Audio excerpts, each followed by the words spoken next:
Nah, sekarang apabila kita memahami dari status hukum mukhtalafun fihi yang mana hukum ini adalah kajian ilmiah, maka seyogyanya eh, seseorang yang dianggap sebagai tokoh agama oleh kelompok. Assalamualaikum warahmatullahi wabarakatuh. Alhamdulillahilladzi hadana li tariqil qawim wa faqahana fi dinihil mustaqim. Allahumma shalli ala sayyidina Muhammad wa ala ali sayyidina Muhammad. Akhir-akhir ini ada istilah begel nasab ya.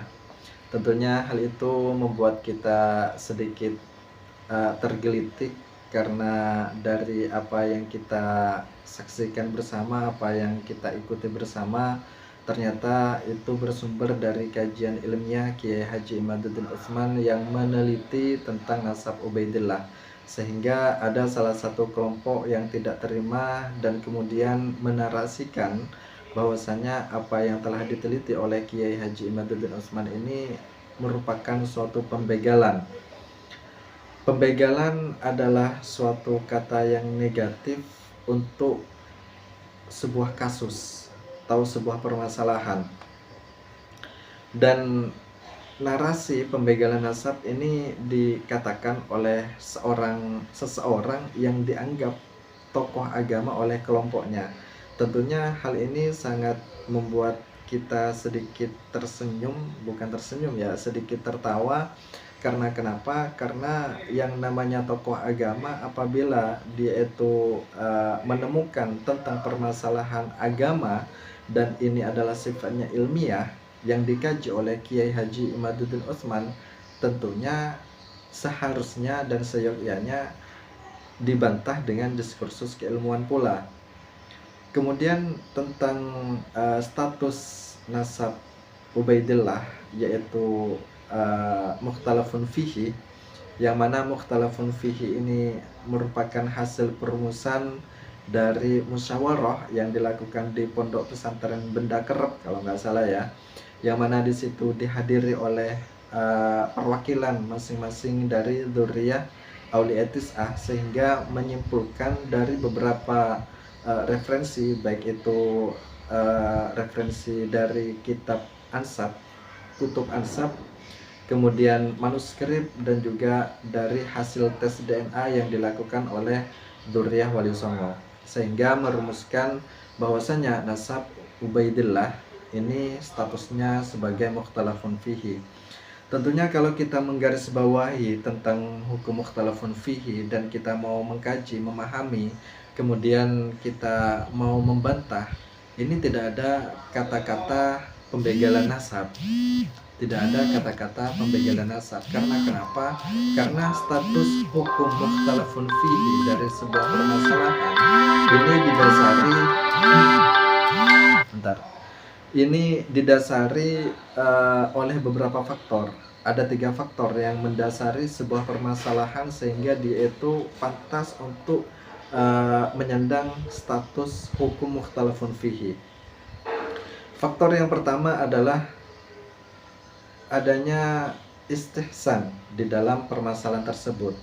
Istihsan ini adalah sebuah peralihan hukum, peralihan satu hukum ke hukum yang lain dikarenakan adanya dalil-dalil yang mengkerucut kepada hukum tersebut. Semisal nasab Alawi ini telah ditetapkan oleh Robito Alawiyah sebagai nasab yang mutasil kepada Rasulullah. Kemudian karena adanya dalil-dalil yang dikaji oleh Kiai Haji Imaduddin Utsman yang digali dari kitab Ansab, manuskrip, dan tes DNA, sehingga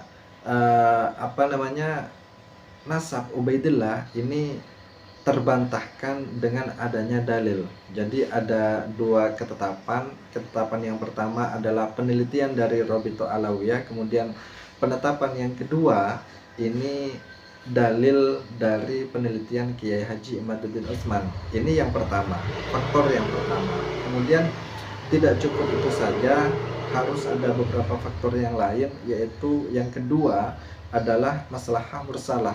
Maslahah mursalah ini adalah kemaslahatan atau kebaikan-kebaikan yang dirasakan bukan oleh satu golongan saja, akan tetapi dirasakan oleh beberapa golongan.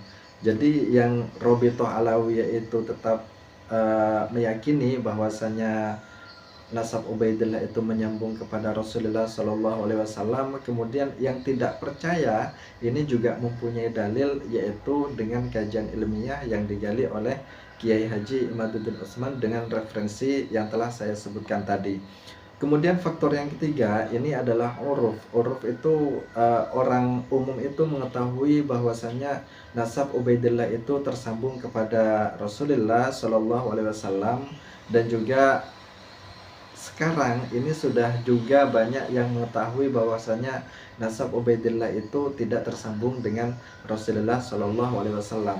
Dan kedua kacamata ini bertendensi atau bersandar pada dalil-dalil atau hujah-hujah yang dikaji dari kitab-kitab ansab, manuskrip, dan juga tes DNA.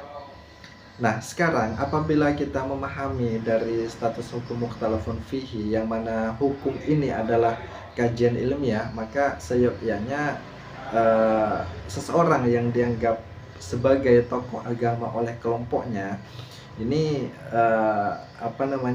ketidakterimaannya itu hendaknya dinarasikan dengan diskursus keilmuan pula. Debatlah Kiai Haji Imaduddin Utsman dengan perdebatan yang indah, bukan dengan narasi yang jelek. Jadi seperti itu, semoga kita tidak gampang menerima narasi-narasi seseorang, baik itu dari seseorang yang kita anggap tokoh. Kita itu harus mempunyai filter. Apabila apa yang disampaikan oleh seseorang tersebut itu tidak sesuai dengan apa yang kita ketahui, maka hendaknya itu disaring dahulu, dikaji dahulu, jangan ditelan bulat-bulat. Seperti itu ya, semoga bermanfaat. Wassalamualaikum warahmatullahi wabarakatuh.